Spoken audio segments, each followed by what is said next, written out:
Gemeente, maak asseblief julle Bybels oop as julle dit toegemaak het by Efesiërs hoofstuk 2 verse 11 tot 22.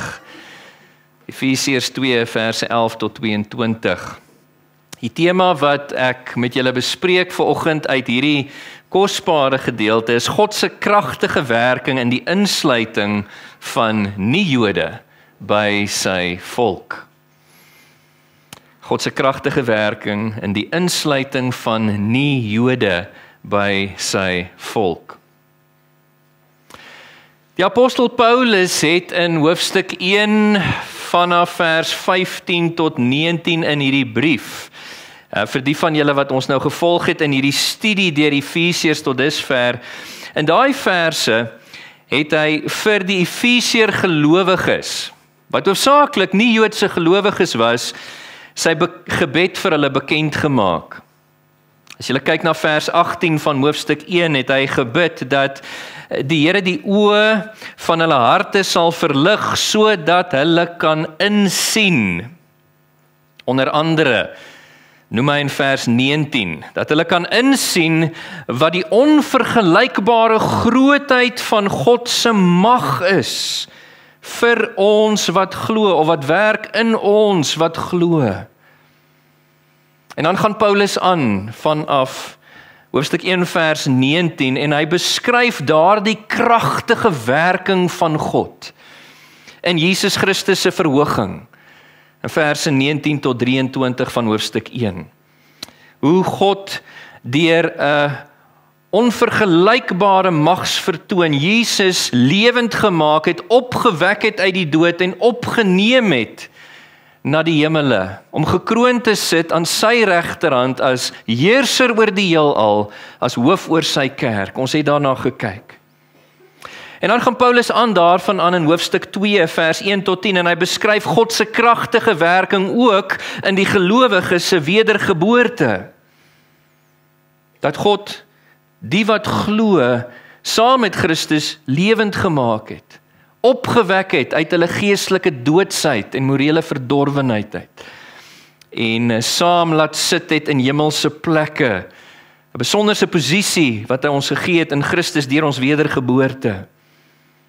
En dan in ons teks vandag gaan Paulus weer verder aan, en hy beskryf God se kragtige werking in die insluiting van nie-Jode by sy volk, in hoofstuk 2 verse 11 tot 22. Dis waarna ons kyk vandag, en God wil ons inlig vandag, gemeente, omtrent die tweeledige waarheid van sy kragtige werking met ons in Jesus Christus, vir ons wat nie Jode is, vir ons insluiting by God se volk, sodat ons kan weet, dat ons verseker kan wees, dat ons nie meer vreemdelinge is nie, nie meer bywoners is nie, maar op grond van ons vereniging met Jesus Christus deur die geloof, dat ons nou medeburgers van die heiliges is, dat ons lede van die huishouding van God is. Ek wil net noem hier, voordat ek bid en voordat ons delf in die teks, dat die term Jood gebruik ek spesifiek om te verwys na die etniese nasie, wat deel gevorm het van Ou Testament Israel, wat na die Babyloniese ballingskap teruggekeer het vanuit Babylon na hulle grondgebied, en wat vandag erken word as die oorblyfsel van nasionale Israel, God se etniese volk van die Ou Testament. En dan met die term nie-Jood natuurlik, bedoel ek alle ander bevolkingsgroepe van nie-Joodse herkoms. Met dit gesê, kom ek bid vir ons, en dan vertrou ons die Here om die teks vir ons oop te breek. Hemelse Vader, met nederigheid, met verootmoediging, buig ons onsself voor U, ons kom erken voor U, Here, dat as U deur die werking van die Gees nie U woord oopbreek nie, Here, sal ons nie 'n behoorlike begrip daarvan hê nie, en daarom vra ons dat U nou sal kom werk, deur U woord en Gees in ons harte. Verlig ons, Here, sodat ons mag verstaan, Here, dat ons iets van U besonderse groot liefde en besorgdheid, Here, vir U hele skepping mag sien in dit wat ons behandel vandag. Dat U verheerlik sal word deur die verkondiging van U woord, en dat U ons sal groei in ons kennis van u waarheid. Doen dit ter wille van u eer. Dit bid ons in Jesus se naam. Amen. Gemeente, heel eerste in ons teks, wat ons ook vanoggend as skriflesing voorgelees het, bespreek Paulus met betrekking tot Jood en nie Jood die historiese vervreemding. Die historiese vervreemding. Kyk in julle Bybel saam met my na verse 11 en 12 van Efesiërs 2 en ek wil julle weer eens aanmoedig. Ek sal dit tot vervelings toe doen. Hou julle vingers in die teks en volg saam met my soos ons vandag daardeur werk. Paulus skryf hier vir sy eerste of sy oorspronklike gehoor, die Efesiër gelowiges, maar ook vir ons, daarom onthou dat julle destyds volgens julle sondige aard heidene was. Julle word onbesnedenis genoem deur diegene wat besnedenis genoem word. Al is dit bloot liggaamlik deur hande verrig. Onthou dat julle in daardie tyd sonder Christus was, uitgesluit van die burgerskap van Israel en vreemdelinge ten opsigte van die verbondsbeloftes. Julle was sonder hoop en sonder God in die wêreld. Soos wat Paulus die Efesiër gelowiges, sy oorspronklike gehoor, maar ook vir ons in die vorige gedeelte herinner het, aan wie ons was, wat ons was, voor ons wedergeboorte. So doen hy dieselfde hier. Julle sal onthou in Efesiërs 2 se begin, het hy eerste vir ons herinner, julle was dood deur die oortredings en die sondes waarin julle geleef het. Hier doen hy dieselfde, hy herinner ons aan wie of wat ons was voor ons insluiting as deel van God se volk, histories. In vers 11, daarom onthou dat julle destyds volgens julle sondige aard heidene was. Dit wil sê, die Efesiër gelowiges en ons was nie deel van God se etniese nasie, Israel nie, wat histories uitgesonder was onder al die ander volke van die wêreld as God se spesiale eiendomsvolk nie. Hulle en ons het nie die voorreg gehad om onsself God se volk te kon noem in 'n etniese sin nie. Ons was, soos die teks hier sê, heidene. Hy gaan aan om te sê hier in vers 11, julle word onbesnedenis genoem deur diegene wat besnedenis genoem word. Al is dit bloot liggaamlik deur hande verrig, verwysend hier na die Ou Testamentiese bevel volgens die wet van besnydenis. Nou hier kan ek sê dat die Joodse volk het hulle self meer waardig geag nog altyd. Hoekom? Want slegs hulle as 'n etniese nasie was God se uitverkore en spesiale eiendomsvolk. Slegs hulle het vanaf God sy wet ontvang wat onder die ou verbond besnydenis beveel het op die 8ste dag vir elke manlike kind as 'n kenteken van hulle insluiting by God se volk. Weet, hulle het 'n chip op hulle skouer gehad, soos die Engelse sou sê, en hulle het vanuit hulle verhewe selfbeskouing neerhalend na die ander volkegroepe van die wêreld verwys, soos ons sien hier in die teks, as onbesnedenis. Dit was bedoel as 'n skeldnaam vir die wat nie deel was van God se etniese volk nie, maar buitestanders. En Paulus noem dan in vers 12 3 feite hier oor die Efesiër gelowiges en ook ons voormalige situasie as onbesnedenis, wat steeds vandag so sou gewees het, as God nie ingegryp het deur sy reddende genade om ons sodoende deel te maak van sy spesiale eiendomsvolk nie. Kyk wat sê hulle in vers 12, onthou dat julle in daardie tyd sonder Christus was, met ander woorde, geen verlosser van God se komende oordeel oor sonde gehad het nie. Hy sê ons was uitgesluit van die burgerskap van Israel, net 'n beklemtoning dat ons nie deel van God se spesiale eiendomsvolk was nie.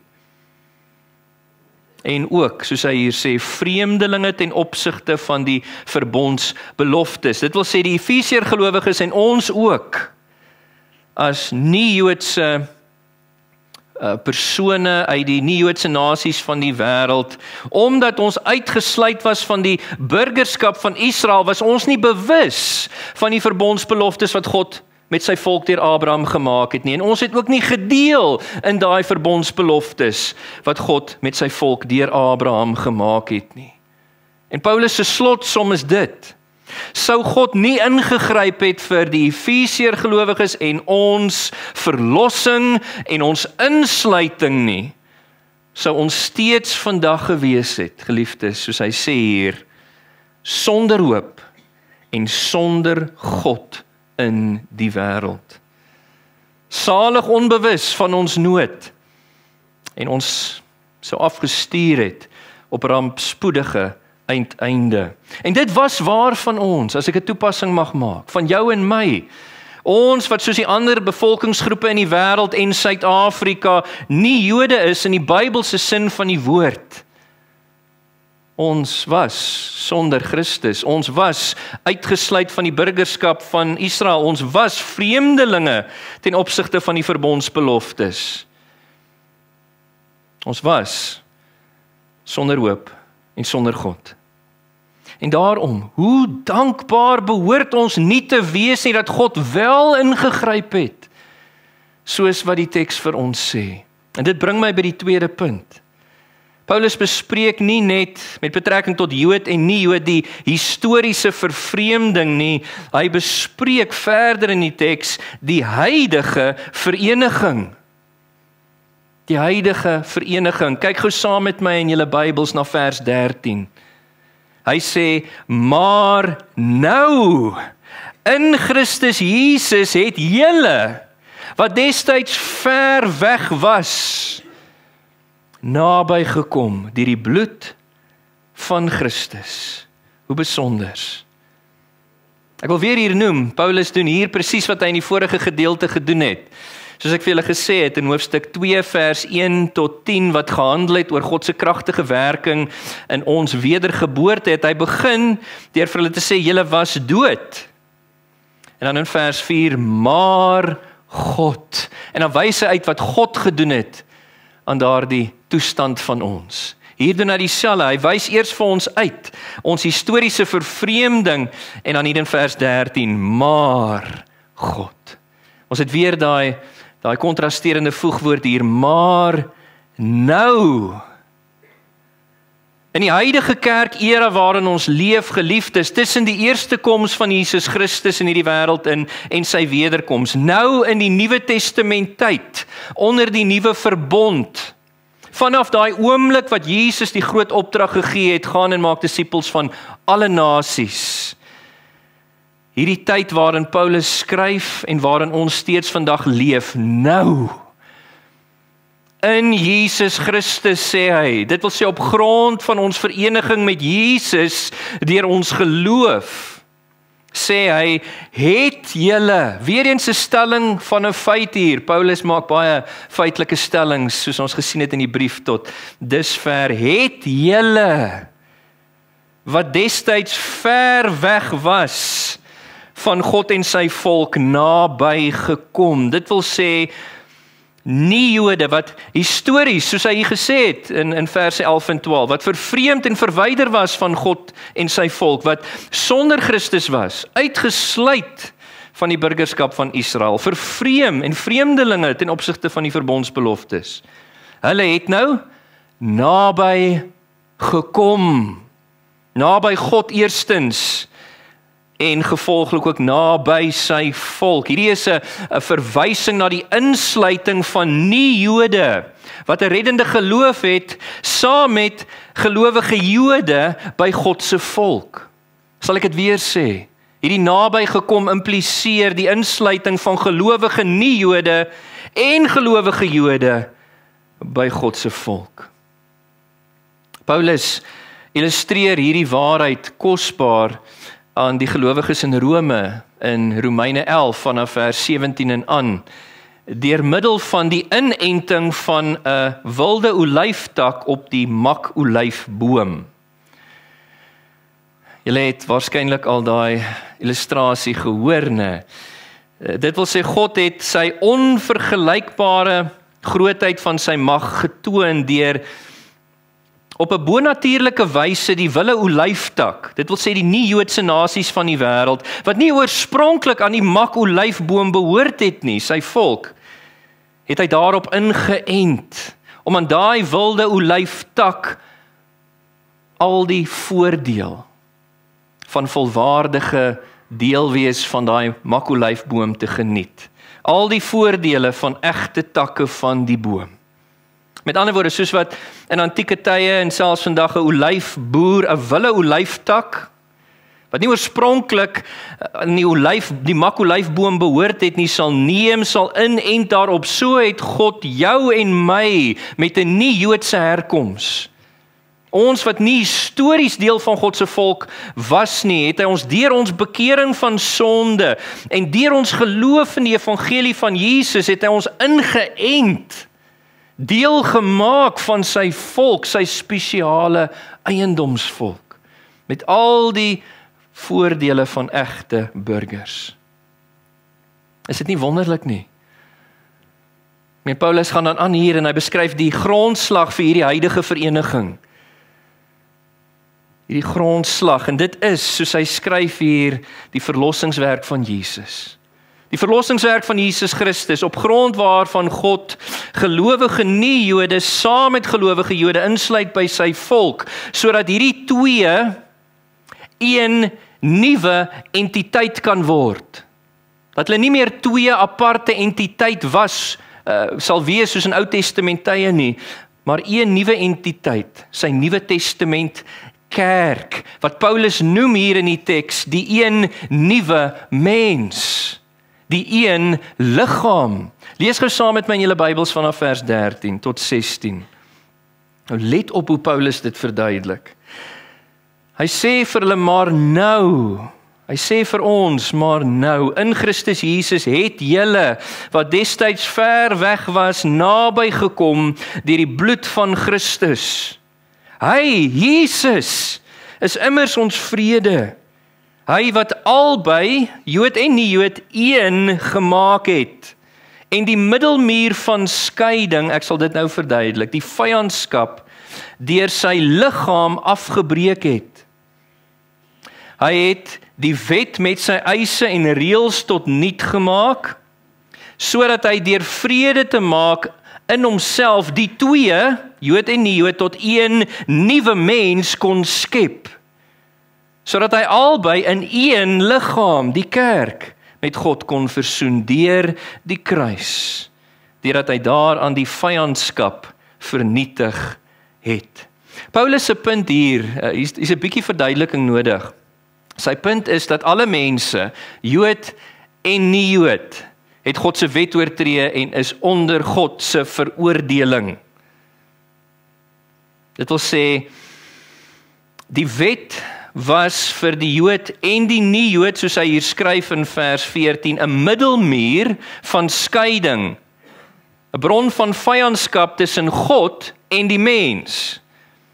Maar God het hierdie middelmuur tussen hom en die mens, tussen hom en Jode sowel as nie-Jode afgebreek deur Jesus, wat geleef het om die eise en die reëls van die wet van God vir ons te vervul. En Jesus wat gesterf het om beide Jood en nie-Joodse oortredings se veroordeling te dra aan die kruis, te betaal en dit uit die weg te ruim. En sodoende deur sy kruis het Jesus, soos vers 15 sê, vrede gemaak tussen God en die mens. En die uitvloeisel daarvan is dat die twee, soos hy sê hier in die einde van vers 15, hierdie twee, Jood en nie-Jood, tot een nuwe mens geskep kon word. En sodat hy albei in een liggaam met God kon versoen deur die kruis, deurdat hy daaraan die vyandskap vernietig het. Die duidelike implikasie hier is daai historiese vyandskap tussen Jood en nie-Jood. Daai historiese verwydering is beëindig deur die kruis van Jesus. Hulle is nou albei, soos hy hier sê, een nuwe mens. Paulus kon nie meer duidelik gewees het nie, hy kon dit nie op 'n duideliker manier gestel het nie. Hulle is nou een liggaam in Jesus Christus. Albei is saam versoen met God deur een kruis, van een gemeenskaplike verlosser. En daarom sê Paulus ook in Galasiërs 3 vers 28, daar is daarom nou nie meer Jood of Griek nie, Jood of nie Jood. Hulle is een in Jesus Christus. En dit is die grondslag van hierdie huidige vereniging, Jesus se verlossingswerk. Let op wat, ek lees net weer vir ons vers 13 en 14 se begin. Maar nou, in Christus Jesus het julle, wat destyds ver weg was, naby gekom, naby God, naby sy volk, deur die bloed van Christus. Hy is immers ons vrede, hy wat albei een gemaak het.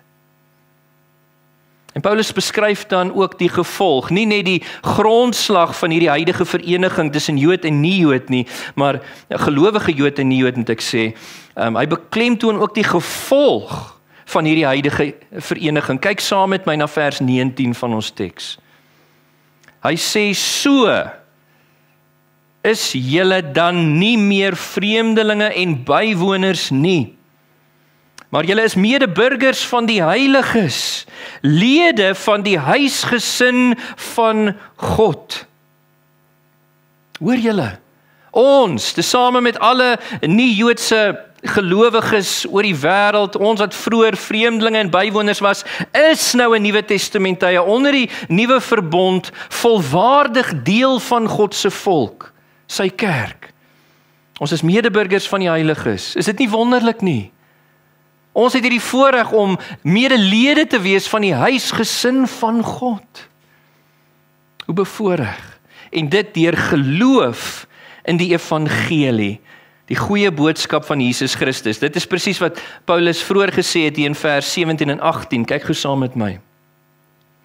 Hy sê, en hy, Jesus, het vrede as goeie boodskap aan julle kom verkondig, aan julle wat ver was, met ander woorde nie Jode, en hy het ook daai selfde vrede aan diegene wat naby was, Jode, kom verkondig. Want deur hom het ons albei, Jood en nie Jood, toegang tot die Vader deur een Gees. Dis duidelik, nie waar nie. En Paulus is 'n goeie prediker wat hy is, hy gaan dan oor tot 'n illustrasie, hy illustreer wat hy sê om dit te vereenvoudig vir ons. Hy illustreer hierdie huidige vereniging van Jode en nie-Joodse gelowiges in Jesus Christus as een nuwe mens, as een liggaam. En hy gebruik die van 'n tempelgebou, so gepas, nie waar nie. Hy wil sê die Efesiër gelowiges, sowel as ons, alle Nuwe Testament of nie-Joodse gelowiges, jammer, 'n Nuwe Testamentie is egte stene van hierdie heilige struktuur. Die kerk, wat, soos hy sê in vers 20, gebou word op die fondament van die eerste eeuse apostels en profete. Daai gebou het Jesus Christus self as die kosbare hoeksteen. Die van julle wat iets van konstruksie verstaan, sal dalk hierdie verstaan. Die mees belangrikste steen wat gelê word in 'n gebou. Die eerste steen wat gelê word op die fondasie is die hoeksteen. Al die ander stene word in lyn met daai hoeksteen vasgemessel. As die hoeksteen skeef is, gaan die hele gebou skeef wees. En Christus is die volmaakte hoeksteen, hy die eersgeborene. En in hom, sê vers 21, verrys hierdie hele gebou, hierdie tempel van God, goed saamgevoeg, tot 'n heilige tempel in die Here. Dit wil sê, God is konstant besig om sy Nuwe Testament kerk, sy eklesia te bou, soos hy beloof het in Matteus 16 vers 18, jammer. En hy doen dit deur die redding deur die wedergeboorte van Jode, sowel as nie-Joodse gelowiges, wat konstant bykom en wat konstant, mag ek sê, vasgemessel word as lewende stene in die tempel van God. En dit is wat ons, die kerk, is. En dan som Paulus op hier in vers 22, in hom word julle ook, herinnering aan die nie-Jode, die Efesiërs en ons, in hom word julle ook saam opgebou tot woonplek van God deur die Gees. Nie net is ons in ons individuele hoedanigheid as gelowiges die tempel van die Heilige Gees nie, maar saam, korporatief, as die kerk van Jesus Christus is ons ook die tempel van die Heilige Gees, waarin God sy woning maak. En hier wil ek weer 'n toepassing maak, geliefdes. Hierdie is ook waar van ons. Net soos wat ons historiese vervreemding was, is hierdie huidige vereniging waar van ons, omdat God ingegryp het in die geskiedenis deur die kruis van Jesus Christus, is die Efesiër gelowiges en ons, saam met Joodse gelowiges, deel van God se spesiale eiendomsvolk. Ons is deel van daai een nuwe mens, ons is deel van daai een liggaam waarvan Paulus hier skryf. Ons is ingeënt op die olyfboom van God se volk, kan ons sê. Ons is medeburgers, medelede van die huishouding van God. Omdat God ingegryp het in die geskiedenis deur die kruis van Jesus, is die Efesiër gelowiges en ons vasgemessel as egte stene in hierdie heilige struktuur. Ons is deel van die tempel van God, die Nuwe Testament kerk, wat bestaan uit Joodse en nie-Joodse gelowiges. Ons is die woonplek van God deur die Gees. En ek wil uitbrei op die idee dat hierdie is 'n enorme voorreg vir jou en my. 'n Voorreg van genade, want God het nie nodig gehad om dit te doen nie. In ons insluiting as deel van die volk van God, gewaar ons iets van God se groot en omvattende liefde en besorgdheid, nie net vir een nasie van die wêreld nie, maar vir al die nasies wat deel uitmaak van sy skepping. Hierdie liefde en besorgdheid vir alle nasies, gewaar ons al vroeg in die Ou Testament. Ek het julle al male sonder tal herinner, toe God die oorspronklike verbondsbeloftes aan Abraham gegee het, het hy gesê, in jou sal al die familiegroepe van die aarde geseën wees. En ons sien in die Ou Testament hoe God hom ontferm oor nie-Joodse individue, soos Nebukadneser, selfs oor nie-Joodse stede, soos Ninive. Ons ken die stories van kleins af. Ons sien dit deur die profeseë. Byvoorbeeld, Jesaja 49 vers 6, waar God die Vader vir God die Seun sê, dis nie genoeg dat jy my dienskneg is om die stamme van Jakob op te rig nie, om die wat bewaar gebly het van Israel te laat terugkeer nie, ek gee jou as 'n lig vir die nasies, sodat my heil sal strek tot aan die uiteindes van die aarde. En my vrou het my gisteraand herinner, ek het so 'n bietjie met haar gesels oor die boodskap, en wat staan in Sagaria 2 vers 11, hierdie tipe stellings is konstant deur die Ou Testament. Dit sê daar, baie nasies sal hulle op daardie dag aan die Here verbind. Hulle sal my volk word. En ek sal in jou midde woon. Hoe kosbaar. 'n Nuwe Testamentie onder die nuwe verbond. Voeg God nou op 'n voller wyse, meer heerlike wyse, die nie-Joodse nasies van die wêreld, by sy spesiale volk, deur geloof in Jesus Christus. En weet julle wat, geliefdes, hierdie waarheid behoort ons te stem tot nederigheid. Want ons kan nie in onsself roem dat ons so oulik was nie, hierdie is absolute genade vanaf God. Dat hy ons deel gemaak het van sy spesiale eiendomsvolk, ons behoort nederig te wees, dit behoort ons te stem tot dankbaarheid. Dit behoort ons te stem tot heelhartige aanbidding. Hierdie waarheid behoort ons aan te moedig om nie enige vorm van rasisme toe te laat in die kerk van ons Here Jesus Christus nie. Want ons saam met al die ander nie-Joodse bevolkingsgroepe van die aarde het hierdie genade ontvang om op gelyke voet te staan en deel te wees in Christus Jesus van hierdie nuwe mens, die liggaam, die kerk van Jesus Christus. Ons behoort nie rasisme toe te laat nie, eerder ons behoort in lyn met Jesus se groot opdrag, die evangelie aan al die nasies toe te neem en disippels van alle nasies te maak. Ons behoort hulle te doop in die naam van die Vader, Seun en Heilige Gees en hulle te leer om alles te onderhou wat Jesus beveel het. Hierdie waarheid ook behoort ons aan te moedig om nie etniese Jode uit te sonder of op 'n podium te plaas asof hulle belangriker is as enige ander etniese nasie van die wêreld nie, asof hulle alleen steeds daardie voorreg van God se spesiale eiendomsvolk besit nie. Dis nie meer so nie. In Nuwe Testament tye onder die nuwe verbond het die samestelling van God se volk verander, soos Paulus duidelik vir ons sê.